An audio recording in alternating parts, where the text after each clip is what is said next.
untuk mengisi kekosongan waktu dalam membadali Ustaz yang bisa hadir. Kita sama-sama bagi yang membawa mushaf, kita sama-sama mengkaji Quran surat An-Nisa ayat 36, 37 dan 38. Kalau tidak cukup waktu ayat 36 aja. Assalamualaikum warahmatullahi wabarakatuh.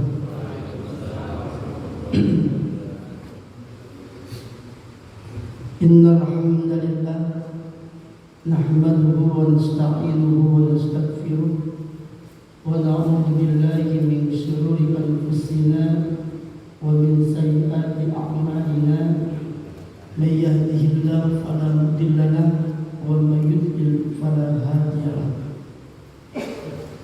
Asyhadu an la ilaha illallah wahdahu la syarika lahu wa asyhadu anna Muhammadan abduhu wa rasuluhu alladzi la nabiyya ba'dahu. Allahumma shalli ala Muhammadin wa ala alihi wa sahbihi ajma'in, amma ba'd.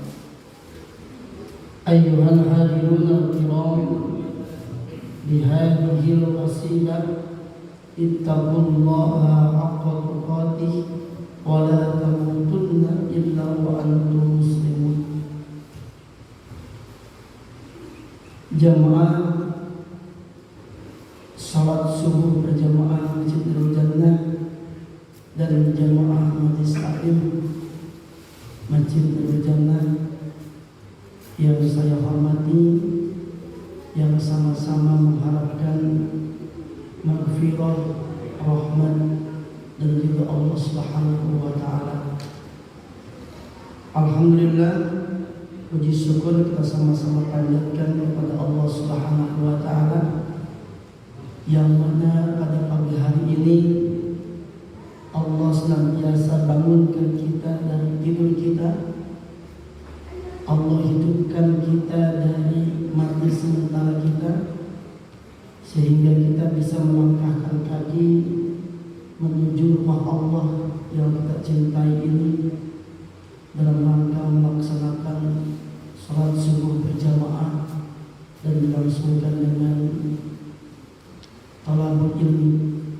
Mudah-mudahan setiap kaki yang kita langkahkan menuju rumah Allah ini, setiap langkah kanan diampuni dosa kita oleh Allah Subhanahu wa taala, dan langkah kaki kiri kita senantiasa mengangkat derajat pahala kita di hadapan Allah Subhanahu wa taala.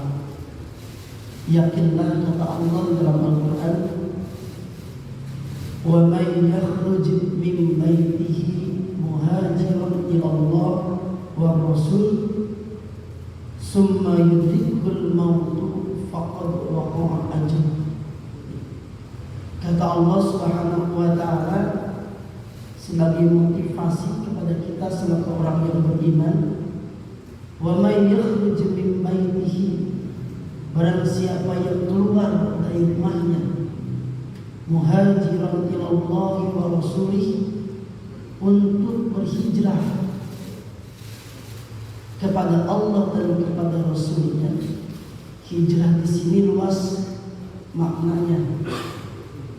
Keluar melawan hawa nafsu menuju rumah Allah melaksanakan ketaatan kepadanya. Atau yang kedua, memerangi hawa nafsu kebodohan menuju masjid rumah Allah yang mana di dalamnya dikaji ilmu-ilmu Allah. Jadi keluar dari rumah memerangi kebodohan menuju ilmu Allah Subhanahu wa taala.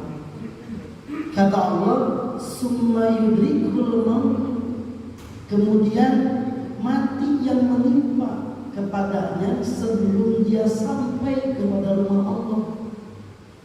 Contohnya Pak Suryani atau siapapun dari kita sudah menyiapkan wudhu, mau melaksanakan sholat, bangun jam 4 sudah mandi, kemudian berwudu, sudah berpakaian baju gamis rapi, dengan dalam hati niat ingin melaksanakan ketaatan kepada Allah menuju masjid. Qadarullah ya, sedang berjalan, datang ajal dari Allah, summa yudrikul maut, kemudian mati menimbanya sebelum dia sampai ke rumah Allah. Apa kata Allah? Faqad waqa'a ajr, maka dia pahalanya sudah ada di sisi Allah, seperti meninggalnya orang yang sakit. Ya. Maka ini motivasi kata Allah dalam Quran surah An-Nisa, supaya kita semangat di dalam melaksanakan ketaatan kepada Allah Subhanahu wa Ta'ala. Yang kedua kata Rasulullah sallallahu alaihi wasallam, man salaka tariqan yaltamisu fihi ilman sahalallahu lahu bihi tariqan ilal jannah. Barang siapa yang dimudahkan kakinya melangkah ke tempat ilmu, ke tempat ketaatan kepada Allah dan Rasulnya,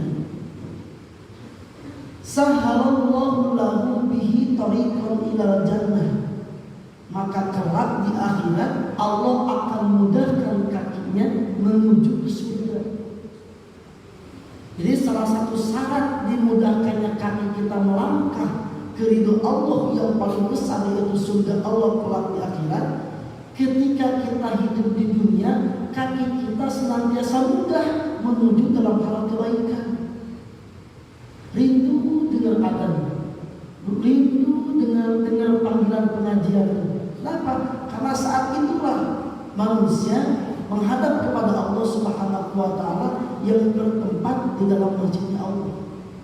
Rindu, senang, tidak gelisah, tidak merasa terpaksa, justru ditunggu-tunggu jadwal kajian. Ada apa ya?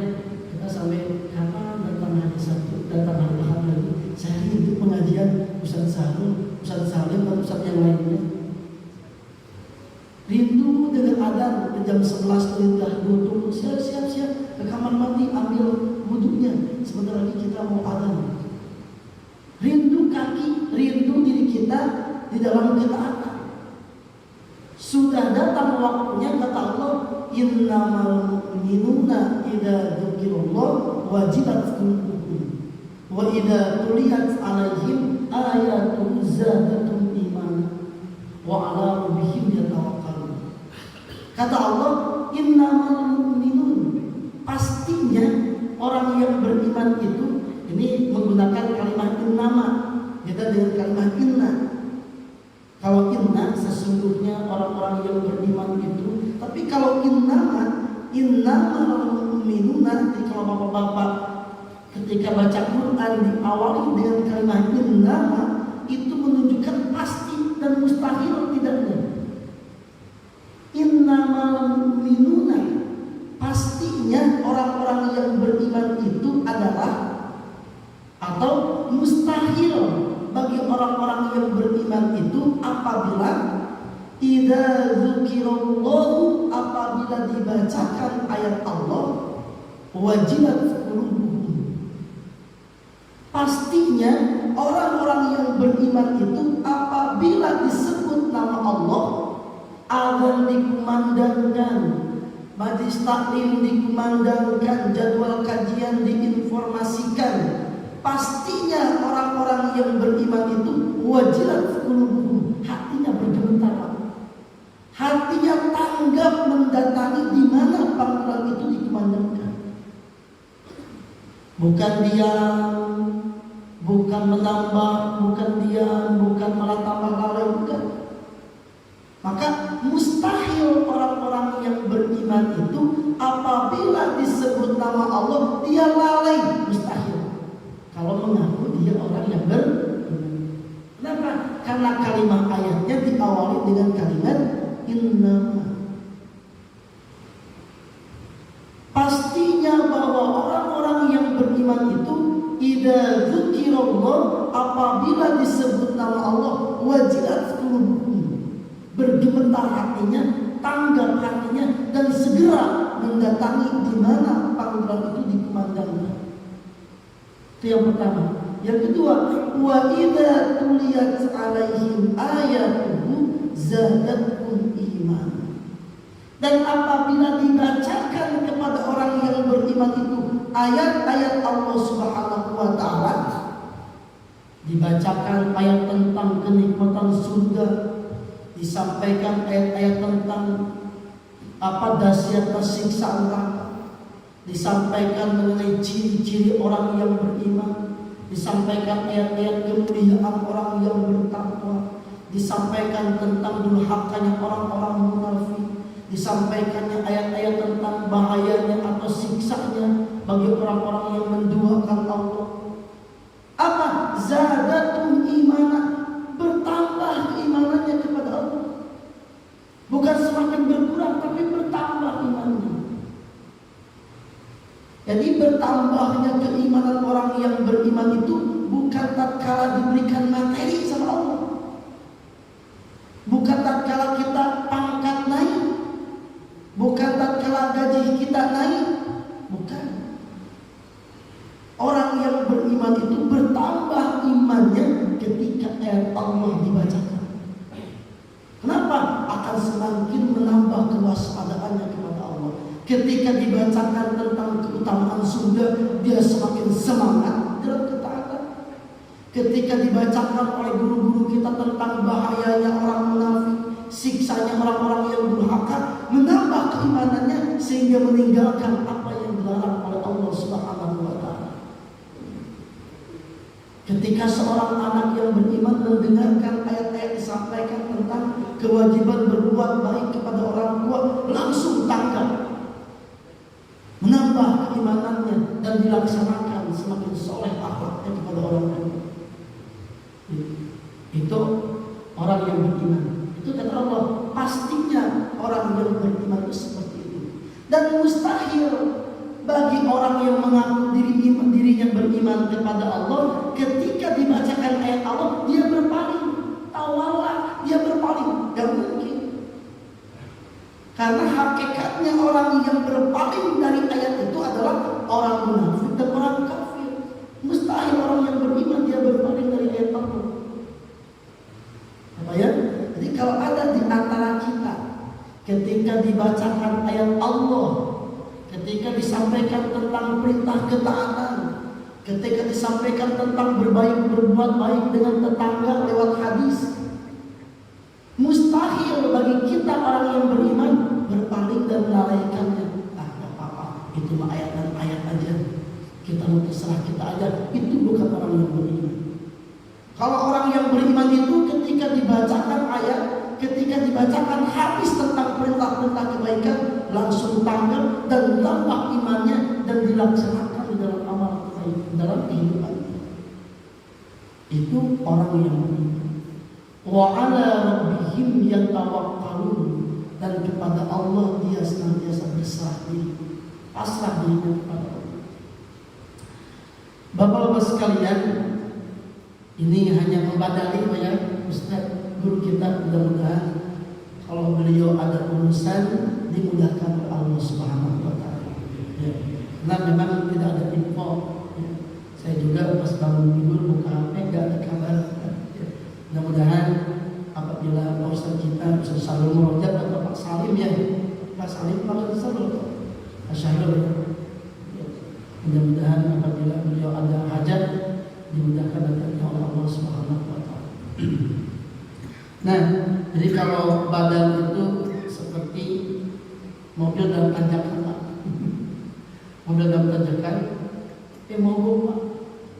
Nah, supaya mobilnya nggak mundur lagi, biasanya kalau di jalan Nagreg di Garut itu suka ada bawa anak-anak bawa ganjel, supaya mobilnya nggak mundur kan. Maka dapat jasa, oh, dia ada anak-anak yang jasanya dia tukang bawa ganjel-ganjel mobil. Supaya ketika mobilnya gak naik kan tanyakan Nagreg luar biasa ya. Nah, arah ke Garutnya Pak, bukan arah pulangnya. Jadi pas arah ke Garutnya ketika mobilnya gak naik karena macet, nah, ada anak-anak yang menawarkan jasa dia ganjel supaya mobilnya gak mundur. Nah, saya ini ganjel supaya ngajinya gak libur. Ya, mudah-mudahan Mudah-mudahan ilmu sedikit ilmu yang saya sampaikan jadi ilmu yang bermanfaat khusus bagi saya, umumnya bagi bapak sekalian. Kita akan coba membahas tentang Quran surat An-Nisa ayat 36. Kebetulan semalam sebelum tidur saya baca-baca, jadi sudah membiasakan. Saya juga mengajak bapak sekalian ya, iringan sebelum tidur itu yuk kita baca ayat, baca artinya, kita pahami. Mudah-mudahan ngantuk kita tidur kalau malam. Nah, semalam saya baca surat An-Nisa ayat 36. Qadarullah-nya hari ini disampaikan. Kata Allah Subhanahu wa taala, A'udzu billahi minasyaitonir rajim. Ini ayat yang suka dibaca Ustaz Deden dalam imamnya. Wa'budullaha wa la tusyriku bihi syai'an wa bil walidaini ihsana wa bidil qurba wal yatama wal masakin wal jari bil qurba wal jaril junubi was sahibi bil janbi wa bis sabil wa ma malakat aymanukum innallaha la yuhibbu man kana mukhtalan fakhura. Bapak-bapak sekalian, Bapak Ibu sekalian, yang namanya akidah dan akhlak di dalam kehidupan tidak bisa dipisahkan. Yang namanya prinsip di dalam Islam yang di dalamnya ada akidah dan akhlak itu jadi patokan kita mendapatkan kebahagiaan dunia dan akhirat. Ketika Nabi Muhammad diangkat menjadi Rasul oleh Allah Subhanahu wa taala, maka yang terjadi proses dakwah beliau menyampaikan kepada umatnya terbagi dalam dua periode. Ada yang disebut dengan periode Makkiyah, ada periode Madaniyah. Nah, periode Makkah atau Makkiyah yaitu di mana Rasulullah SAW diperintahkan oleh Allah untuk menyampaikan yang namanya kondisi akidah itu di kota Mekah. Namun ketika Rasulullah hijrah ke Madinah, maka di samping ada perintah akidah, maka perintah ibadah dan akhlak itu diperintahkan oleh Allah untuk disampaikan. Jadi kalau di Mekah selama 13 tahun Rasulullah menyampaikan Islam, itu fokus dalam urusan akidah. Maka ayat ini diawali dengan kalimat wa'budullaha wa la tusyriku bihi syai'an. Memang An-Nisa ayat 36 ini adalah ayat yang diturunkan di kota Madinah. Karena yang namanya akidah meskipun di Madinah tetap tidak dihilangkan. Karena jadi patokan. Kalau dalam bangunan itu pondasinya, tidak mungkin kita membangun rumah, tidak mungkin seorang arsitek akan mendesain bangunan rumah tanpa ada yang namanya pondasi. Pasti ada pondasi, karena itu awalnya. Semakin kuat pondasinya, tiangnya mantap, atapnya mantap, baru dikatakan sebagai bangunan yang sempurna. Nah, ayat ini dalam konteks Madinah perintahnya wa'budullaha, beribadahlah kalian kepada Allah, wala tusyriku bihi syai'an, dan hati-hati jangan sekali-kali kalian menduakan Allah di dalam beribadah kepadanya. Kalau dalam konteks Mekah, ya, kalimatnya adalah wa'budullaha, dan sembahlah Allah dan bertauhidlah kalian kepada Allah, wala tusyriku bihi syai'an, dan janganlah sekali-kali kalian musyrik atau menduakan ketauhidan kepada Allah. Tidak boleh, Pak. Kita harus satu kepada Allah, uluhiyah. Nah, di ayat ini komprehensif atau universal. Di ayat ini disampaikan oleh Allah Subhanahu wa taala tentang perintah untuk beribadah, untuk bertauhid kepada Allah, dan juga disampaikan harus berakhlak. Kenapa? Karena akhlak adalah wujud dari ibadah. Akhlak adalah wujud dari akidah. Ketika akidah kita mantap kepada Allah, tidak diaplikasikan dalam sebuah akhlak di dalam kehidupan sehari-hari, maka akidahnya tidak sempurna. Kalau kita baca dalam struktur ajaran agama Islam itu ada 3 yang saya ketahui, ini dengar dari Ustaz juga dan saya baca dalam kitab akidah. Ada yang dinamakan dengan akidah, struktur itu. Yang kedua ada syariat, dan yang ketiga ada akhlak. Ini struktur ajaran agama Islam. Ya. Jadi struktur yang pertama akidah. Akidah itu sasarannya adalah membersihkan hati. Itu akidah. Tujuan akidah adalah membersihkan hati. Sasarannya itu tujuannya adalah ingin menentukan benar dan salah. Ya Pak ya. Jadi kalau ingin menentukan benar dan salah, diaturnya oleh hati. Oh ini benar atau salah. Seperti itu. Ada yang kedua syariat. Syariat itu adalah dari ilmu syariat turun yang namanya ilmu fikih. Kalau dari akidah ilmu tauhid turunnya itu. Kalau dari syariat turun ilmu fikih. Fikih itu untuk mengatur sasarannya adalah jasad. Apa tujuannya? Kalau ilmu fikih menentukan sah dan tidak sahnya amal. Jadi kalau fikih itu bukan menentukan benar dan salah. Jadi ketika pasang suruh mau sholat, batal wudunya, maka yang benar ucapannya adalah pasang suruh Muhammad, pasang suruh harus wudu lagi. Kenapa? Kalau pasang suruh dilanjutkan sholat, sholatnya tidak sah.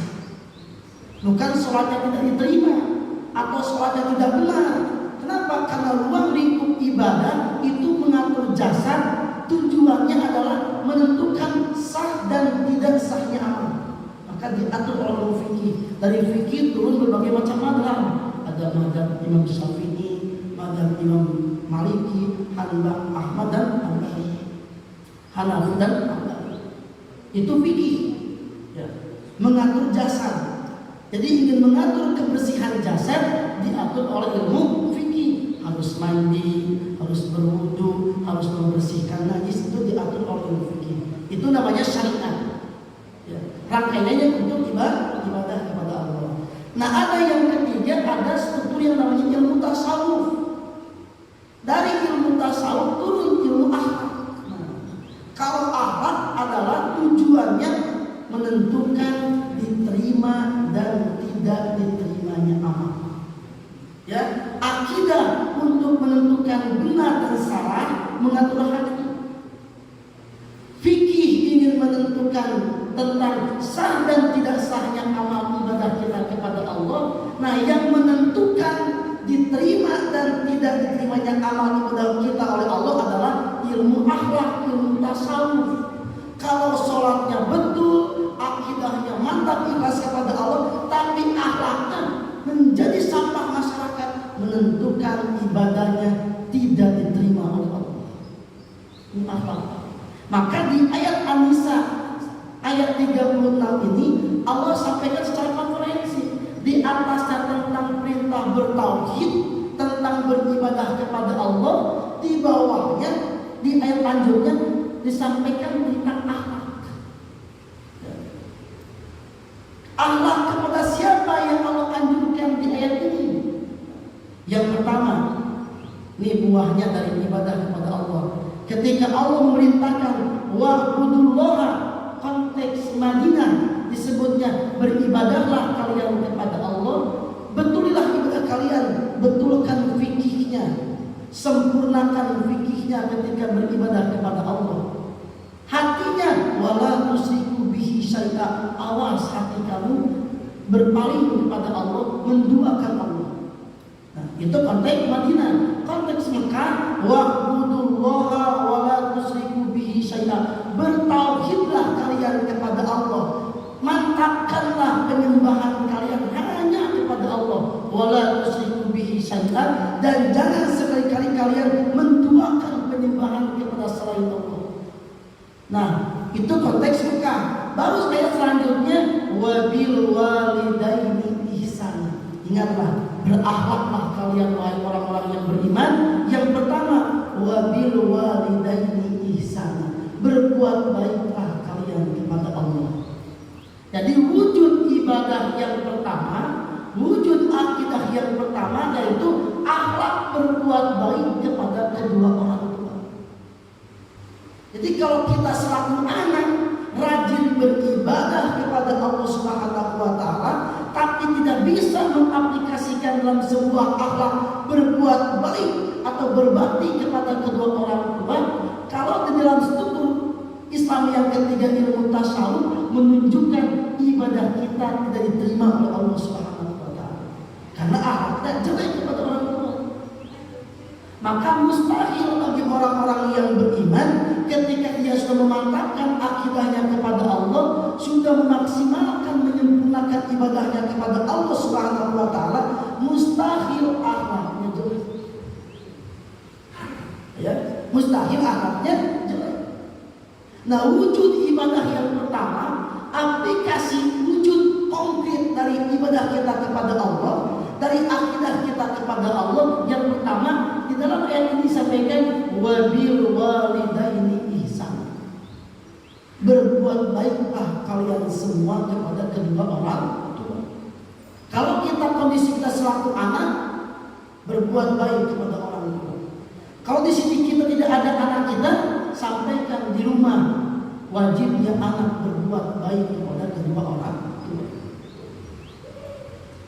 Ada beberapa tahapan ketika kita menyampaikan akhlak kepada anak. Di dalam Quran surat At-Tur ayat 29, itu yang pertama kali disampaikan kepada anak supaya anak berbuat baik kepada orang tua. Yang pertama, urusan akidahnya. Urusan akidahnya, urusan keimanannya. Wahai anakku, ingat, tidak ada yang harus engkau sembah kecuali Allah dalam kehidupan ini. Ingatlah, yang menyehatkan engkau adalah Allah, yang memberikan rezeki kepada kita adalah Allah, yang menciptakan hidup dan mati kita adalah Allah. Ingatlah Allah dimanapun engkau berada. Yang kedua, perintah ibadah sholat. Ingatlah sholat. Baru yang ketiga, ini wasiat Luqman kepada anaknya, akhlak berbuat baik kepada orang tua. Kewajiban kita orang tua menyampaikan, bukan memaksa di dalam menyampaikan dan dakwah, tapi menyampaikan, sampaikan kepada anak kita. Harus sabar di dalam menyampaikan, jangan bosan-bosan dalam memberikan nasihat. Kalau toh sudah diberikan nasihat, sudah disampaikan, sudah disuruh, tapi anak gak nurut saja, itu hak Allah Subhanahu wa taala. Ya, jangan dipaksa sholat, nak. Kalau nggak sholat, wah, sampai ditarik-tarik, jangan sudah. Bangunkan saja. Nah, sholat, nggak sampai sholat. Bangun sholat. Kalau biasa pagi itu anak mau bangun atau enggak, nyalakan lampunya, raka bangun. Iya. Buka matanya. Saya buka matanya. Yuk bangun sholat. Kalau raka bisa melakukan subuh, bahagia dunia akhirat. Iya. Nah, sudah saya sampaikan duluan, ayo dulu masjid ya. Dia bangun alhamdulillah, gak bangun, kewajiban orang tua sudah menyampaikan. Ya baik, jangan digusur, ditarik sampai dia jatuh. Wah, itu nggak boleh. Maka anak sekarang bisa menyampaikan gugatan, nggak boleh ya, melanggar HAM. Kan gitu sekarang anak bisa seperti itu. Ya, jadi wujud konkret dari ibadah kita kepada Allah adalah berbuat baik kepada kedua orang tua. Kalau kita masih punya orang tua, yuk saya mengajak semakin hari semakin mantapkan bergembapa akhlak baik kita kepada kedua orang tua. Ya, banyak ayat dan setiap ustaz juga pasti kita banyak mendengarkan. Ya, bagaimana bicara kepada orang tua, bagaimana mengutamakan kepada orang tua, pahala luar biasa. Bagi kepada orang tua yang sudah tua renta. Itu yang pertama. Wabil walidaini ihsana. Wujud konkret dari ibadah dan akidah kepada Allah adalah wabil walidaini ihsana. Akhlak berbuat baik kepada kedua orang tua. Yang kedua, wabil qurbah. Ini menarik di ayat 4. Jadi kalau dibacakan sama Ustaz Dede di ayat suka mengingatkan perintah akidah, perintah ibadah, perintah akhlak, pas struktur ajaran agama Islam. Ayat ini. Ayat selanjutnya berbuat baiklah kepada karib kerabat, teman dekat. Kita punya teman, punya sahabat, berbuat baik kata Allah. Ini perintahnya. Jangan kalau istilah berteman itu, saya masih ingat wasiat dari orang tua. Ada teman yang seperti ini. Ketika kita ada kita manfaati, atau ketika teman kita ada kita manfaati, ketika gak ada kita biarkan. Tidak. Justru kata Allah Subhanahu wa taala, wa tawassaw bil haqq wa tawassaw bis sabr. Itu hakikat kerabat yang dekat. Itu sahabat yang baik itu seperti itu. Ketika kita punya sahabat, punya karib kerabat, punya teman dekat, dicontohkan oleh Allah, diperintahkan oleh Allah, wa tawassaw bil haqq wa tawassaw bis sabr. Saling menasihati dalam kebenaran, saling menasihati dalam kesabaran, saling bantu, saling menolong, itu sesama teman dekat. Itu kata Allah, wujud konkret dari ibadah yang kedua. Satu, akhlak kepada orang tua. Yang kedua, berbuat baik kepada karib dekat. Yang ketiga, wal yatama, kepada yatim, dan berbuat baiklah kepada yatim. Yatim ini tidak umum bahasanya. Baik yatim di keluarga kita, baik yatim di luar keluarga kita, tetap harus berbuat baik kepada yatim. Sampai Rasulullah itu kan menyampaikan di para sahabat, nanti di dalam Solihin ini, nanti kelak aku di akhirat, aku akan bersama dengan orang yang suka menyantuni anak yatim, yang suka berbuat kepada yatim ini seperti jari telunjuk dan jari tengah. Saking dekatnya pada tingkat di akhirat, Rasulullah dengan orang yang suka berbuat baik menyantuni anak yatim. Bukan dihati, tapi disantuni, dibantu. Ketika bapak misalkan mengusap kepala anak yatim, tidak hanya mengusap kepalanya, filosofisnya ada apa di dalam kepala itu? Oh, ada otaknya. Oh, harus dimajukan pendidikannya. Maka alhamdulillah ya, salah satu program di Fokus DKM Nurjadar ini, kita setiap bulan pada santunan anak yatim menyampaikan salam dari jamaah yang menitipkan lewat kencreng, lewat kas. Kita sampaikan ada 24 anak yatim. Yang mudah-mudahan jadi amal jariah kita kelak ya. Jangan bosan-bosan mengisi kencreng anak yatim. Kalau kita bisa langsung silakan. Di masjid juga difasilitasi. Setiap bulan alhamdulillah pada Rasul mendata anak yatim yang ada di warga Azalia, anak yatim yang ada di kampung Akis. Nah, mudah-mudahan jadi amal.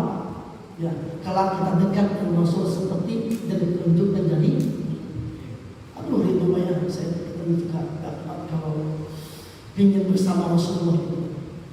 Ya, kalau kita berangkat umroh atau haji, ketika kita ziarah ke makam Rasul, luar biasa itu.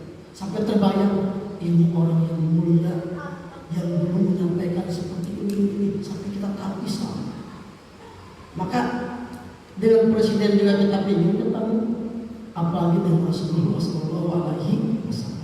Nah, mudah-mudahan ketika kita senantiasa berbuat baik, menyantuni anak yatim, kelak kita di akhirat kalau Allah disatukan dengan Rasul seperti telunjuk dan jari tengah. Amin ya Allah ya Rabbal alamin. Itu wujud konkret yang ketiga, aplikasi dari nilai ibadah akhlak yang ketiga, berbuat baik kepada yatim. Selanjutnya, wal masakin, dan berbuat baiklah kepada orang miskin. Sama miskin juga, baik miskin yang ada di keluarga kita, baik orang miskin yang ada di lingkungan kita. Maka kalau bisa dimasukkan bagi para pengurus RT punya data. Oh, orang yang kategorinya berkebutuhan dalam hal segi ekonomi yang sekarang berikhtiar, besoknya gak ada, punya data. Luar biasa tuh Pak pada seperti itu. Sehingga ketika kita dalam zakat fitrah, ketika kita akan menyalurkan, yang paling kita sampaikan, yang paling utama yang ada di lingkungan kita. Kita gak loncat dulu ke kampung atas, gak loncat dulu ke daerah mana, tapi kalau Pak RT-nya punya data, oh orang yang kategori miskin seperti ini di kota kita, ada sekian orang seperti ini. Wah, enak tuh masjid ketika menyalurkannya cepat, akan lebih mengutamakan yang ada di lingkungan kita. Ya, maka ini berat dan mudahnya jadi seorang pemimpin. Dia harus tahu nih, yatimnya berapa, orang miskinnya berapa. Karena ketika memuliakan yatim dan orang miskin, dimuliakan oleh Allah. Setelah masjid penuh dengan jamaah, keluar dari masjid, orang miskin diperhatikan kebutuhannya, dilihat kondisinya oleh para pengurus, baik pengurus DKM maupun pengurus warga. Berkah pada kita insya Allah. Itu akhlak yang keempat kepada orang miskin. Nah yang selanjutnya, yang kelima adalah aplikasi atau buah dari ibadah dan akidah adalah wajalidil qurbah, berbuat baik kepada tetangga dekat. Nanti kan disampaikan hadis jadi sholihin tentang hak tetangga dan hak untuk menyampaikan nasihat. Jadi Bapak Ibu bukan hanya berbuat baik kepada tetangga, tapi ketika ada tetangga yang salah, wajib untuk menasihatinya. Sampai dibuat tema kan oleh Imam Nawawi dalam kitab Sholihin yang sekarang kami bacakan. Wujud iman kita kepada Allah dan hari akhirat, ya, falyuhsin jarahu, berbuat baik kepada tetangga. Lagi menarik yang kemarin duhur dibacakan, ya, sampai jangan sekali-kali menancapkan kayu. Penjelasannya itu kan hati-hati dalam mengalirkan air, ya, seperti itu Pak. Ini kita harus saling menasihati keluarga. Ada yang membuat rumah pembuangannya ke jalan. Jadi kalau hujan itu ke jalan. Ini maaf ya, ini sama-sama mengkoreksi. Jadi saya juga warga Azharian. Jadi kalau saya salah, kewajiban bapak-bapak untuk menasihati saya. Kalau nyuci mobil sampai 5 meter air, sampai yang lewat jingkrak. Ini kalau saya tegur Pak. Ini kebetulan momennya, momen menyampaikan di begini seperti ini. Ini sampai seperti itu kan ayat hadisnya kemarin nih, saya bacakan. Takut memang ada. Ya. Ini dalilnya Pak. Wa anna Rasulullah sallallahu alaihi wasallam, diterima hadis dari Abu Hurairah radhiyallahu anhu qala Rasulullah sallallahu alaihi wasallam qala, sesungguhnya bahwa Rasulullah sallallahu alaihi wasallam bersabda, la yamna jarun jarun ayyagriza khashabatan fi jidarihi. Janganlah seorang tetangga melarang tetangganya untuk menancapkan kayu di dindingnya. Seperti itu Pak, sebagai batasan. Sumayyaqulu Abu Hurairah, lantas Abu Hurairah radhiyallahu anhu berkata, mari arakum anha muridin, mengapa kalian semua saya lihat nampak berpaling dari hal ini? Ya, wallahi la'armiyanna biha baina aqtabikum, demi Allah pastilah akan saya lemparkan hal ini di antara bahu-bahu kalian. Apa penjelasannya? Hadis ini adalah larangan bertengkar dengan tetangga dan anjuran untuk bersikap mudah dan toleran dalam hal yang memberi manfaat kepada tetangga, semisal menancapkan kayu dan mengairkan air. Seperti itu Pak. Dan sebagainya yang dapat bermanfaat kepada tetangga serta tidak merugikan pemiliknya.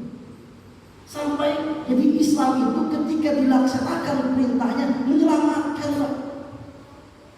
Ketika membangun rumah begini konsepnya diatur pasal Islam. Apalagi di dalam kitab Kifayatul Azkiyah itu sampai bentuk rumahnya pun dibahas.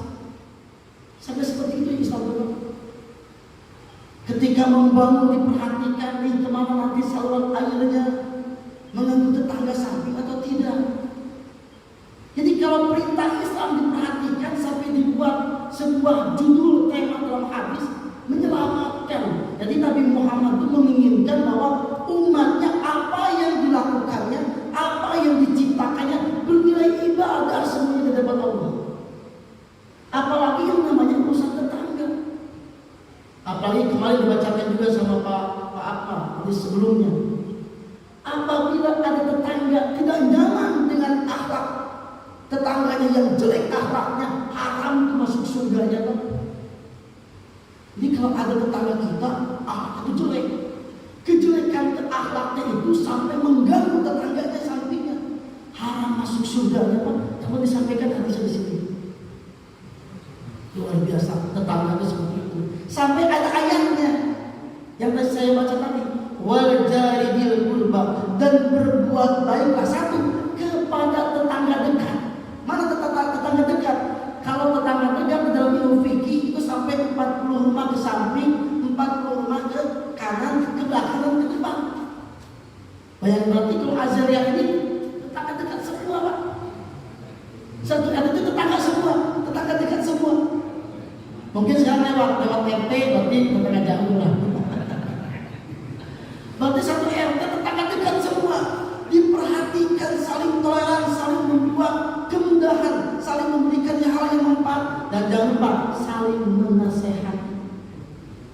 Gak bisa langsung, saya bisa jawab, kita ada ke RT.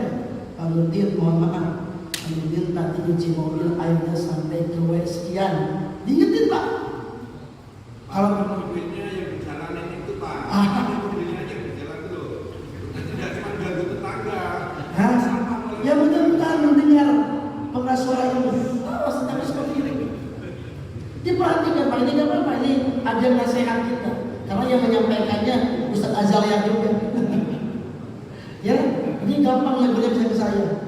Sama, kalau punya mobil 3, garasinya harus 3. Ya, kalau sekarang difasilitasi silakan, difasilitasikan sama RT itu samping sungai dibangun. Silakan, Pak, diatur. Nih, itu levelnya seperti itu. Rumah 1, mobilnya 4. Nggak susah lah. Maka bisa seperti dikondisikan sama pengurus RT-nya. Rumah-rumah yang kosong, izin kepada yang punya rumahnya dirapihkan. Kalau bisa mah telepon kepada yang punya rumahnya. Ya alhamdulillah, di samping rumah saya Pak bisa siapa-siapa dimanfaatin. Saya sudah izin, sudah dapat izin, silakan diurus penuh sebelum saya miliki. Karena memang saya ingin beli tapi belum jodohnya juga. Gak mau, Pak. Sampai nawarin mau berapa, saya tahu sekian gak mau. Maka saya bersihkan, alhamdulillah diisi sama tetangga-tetangga yang lain, silakan. Ya, silakan. Tapi saling merawat. Jangan buang sampah di situ, jangan buang belangkal di situ. Kalau bisa, karena kita membutuhkan sama-sama bersihkan. Ya, Pak ya, itu repot tetangga dulu. Sampai dibahas ayatnya, sampai dibahas hadisnya. Yang pertama, wal jari bil qurba, kepada tetangga yang dekat. Setel musik kenceng, wah itu Pak sampai mengganggu. Baik, ini harus saling, tidak hanya kita menghindari tapi menasehati. Tidak bisa langsung, jangan di-share di grup rame-rame, Pak. Kalau tergibah ya kasihan. Japri aja. Karena kita punya nomor grup itu ada apa grup RT, grup pada japri langsung. Maaf Pak Joko mengganggu gitu. Nah, kalau Pak Jokonya mungkin sejati, maka siap sabina wa atokna panutin dua kali. Gak akan melawan kalau memang salah. Saya kalau diingatkan, alhamdulillah. Pak Nurdin tadi gini. Oh iya Pak, mohon maaf akan segera saya bersihkan kembali. Jangan membantah, tapi menerima. Lugo, ciri orang yang beriman adalah lapang dada ketika diingatkan. Kalau benar salah, tapi kalau nggak salah ya perlu kita bela. Ya. Wal jari bil qurba. Sekarang wal jari junubi, dan berbuat baiklah kepada tetangga jauh. Kalau di Azaria mungkin harus berbuat baik. Sakit, dijenguk, ada informasi, tetap berbuat baik. Saya Pak, kenapa saya betah tinggal di Jogja Pak? Kalau ke Jogja itu saya betah Pak, pingin lama. Setiap gang itu kan sampai tidak boleh kita nyari motor keras Pak ya, dituntun gitu. Di Jogja yang tempat saya tinggal nih, nggak tahu kalau yang lainnya. Ya di samping di Malioboro itu, terus kemana di tempat-tempat saya berkunjung di sana tuh sampai ada larangan tidak boleh mengeraskan suara motor. Sampai seperti itu ya Pak, di Jogja itu maka tertib banget. Ya. Mudah-mudahan nanti kita tidak salah itu tidak hanya buka helm dan buka kaca mobil, tapi pelankan kendaraan. Allah banyak sudah dilaksanakan, alhamdulillah. Pak RW kita sudah memfasilitasi buka kaca helmnya, buka kaca helm, buka kaca mobilnya sama. Jangan buka, supaya tahu. Ya. Ya. Maka di mobil itu kan ada satu alat untuk sosial. Klakson, jangan cuek. Ya, kamu apalagi orang muslim, orang yang beriman, absus salam, buka kacamata, assalamualaikum, sudah ngapain? Atau nggak sempat buka kaca senyum, klakson, ya, ini akhlak yang diajarkan oleh Allah dan Rasulullah. Walajaril junubi, kemudian wasahibi bil jambi, dan kepada teman sejawat. Siapa teman sejawat? Teman kita bekerja, teman kita bermain, tetap harus berbuat baik. Supaya di kantor harus jadi tempat minta tolongnya teman, memberikan solusi pada teman, tidak pelit ilmu, ya, artinya saling berbagi keilmuan sama teman, berbuat baik sama teman. Teman olahraga sama-sama, teman sejawat. Kemudian wabni sabil, dan berbuat baik kepada ibu sabil, kepada orang yang sedang dalam perjalanan. Ada orang yang dalam perjalanan membutuhkan sesuatu, datang ke masjid, kita bantu, datang ke RT bantu ibu sabil. Kemudian wama malakat aimanukum, dan berbuat baiklah kepada hamba sahaya yang kamu miliki. Hamba saya kan sekarang tidak ada Pak. Kalau saya mengistilahkan kita punya pembantu, kita selaku majikan, pembantu, selaku pekerja kita, berbuat baik kepada pembantu kita, ART kita. Jangan sampai kita makan di meja makan, pembantu kita makan di pojokan dapur sendirian aja. Kita lauknya daging, dia lauknya berbeda. Ini diberitakan sama Allah, ini sama dengan kita. Ya Pak ya, kenapa kita membutuhkan dia juga membutuhkan kita, saling membutuhkan. Yang terakhir, innallaha la yuhibbu man kana mukhtalan fakhura. Allah tidak menyukai orang-orang yang sombong dan membanggakan diri. Siapa orang yang sombong dan membanggakan diri? Di ayat ini disampaikan yang pertama, orang yang menjauhkan ketauhidan kepada Allah Subhanahu wa taala, dan orang-orang yang tidak berakhlak kepada 8 orang di atas. Ya, tidak berakhlak kepada orang tua, kepada karib kerabat, kepada yatim, kepada miskin, kepada tetangga dekat, kepada tetangga jauh. Itu orang hakikat, orang yang sombong. Kalau di ayat 37, orang yang sombong dan membanggakan diri itu adalah alladzina yabkhaluna wa ya'muruna an-nasa bil bukhli. Orang yang pelit dan memerintahkan orang untuk berlaku pelit. Itu orang sombong dan membanggakan diri. Wa yaktumuna ma atahumullahu min fadli, dan orang-orang yang menyembunyikan ayat-ayat Allah Subhanahu wa taala. Itu hakikat orang yang sombong dan membanggakan diri. Mungkin itu Pak yang bisa saya sampaikan di pagi hari ini, membadali Ustaz kita yang tidak bisa mengisi. Mohon maaf apa yang saya sampaikan hakikatnya dan benar dari Allah Subhanahu wa taala. Yang salah dan kurangnya itu mutlak dari kebutuhan saya pribadi. Apa yang saya sampaikan yang berkaitan dengan akhlak ini hakikatnya ditujukan kepada saya sendiri. Mudah-mudahan kita di warga Azaria saling menasehati dalam kebaikan, saling menasihati dalam kesabaran, sehingga warga Azalea ini adalah warga yang kita inginkan sesuai dengan apa yang Rasulullah SAW. Jadi warga yang guyup, warga yang berkah, gitu ya. Itu yang kita harapkan di Azalea. Ada mau nambahkan Pak Dok? Mau menambahkan? Kurang satu tadi. Watawasau bil marhamah. Watawasau itu Pak. Watawasau ada ayatnya watawasau bil marhamah. Quran surat Al-Qiyamah ya. Watawasau bil sabri watawasau bil marhamah, ini surat yang sudah bacakan dia ayat 30. Watawasau bil haqqi watawasau bil marhamah. Kewajiban kita tuh saling nasihati kebenaran dan saling menasihati dalam menebar kasih sayang. Ya, itu perintah Allah Subhanahu wa taala. Mudah-mudahan di Azalea ini pada murah senyum Pak ya. Bukan pada jemedut, tapi murah senyum. Ketemu senyum, tidak pelit senyum. Ya, karena saya pernah acara training psikologi itu dengan senyum itu tambah awet muda. Itu orang yang sudah cemberut cepat tua. Yang tua pun ke bawah muda masih senyum. Rasanya. Demikian apa yang bisa saya sampaikan, mudah-mudahan ada manfaatnya khusus untuk saya sendiri yang menyampaikan, umumnya bagi bapak-bapak dan ibu-ibu sekalian. Wallahu a'lam bishawab.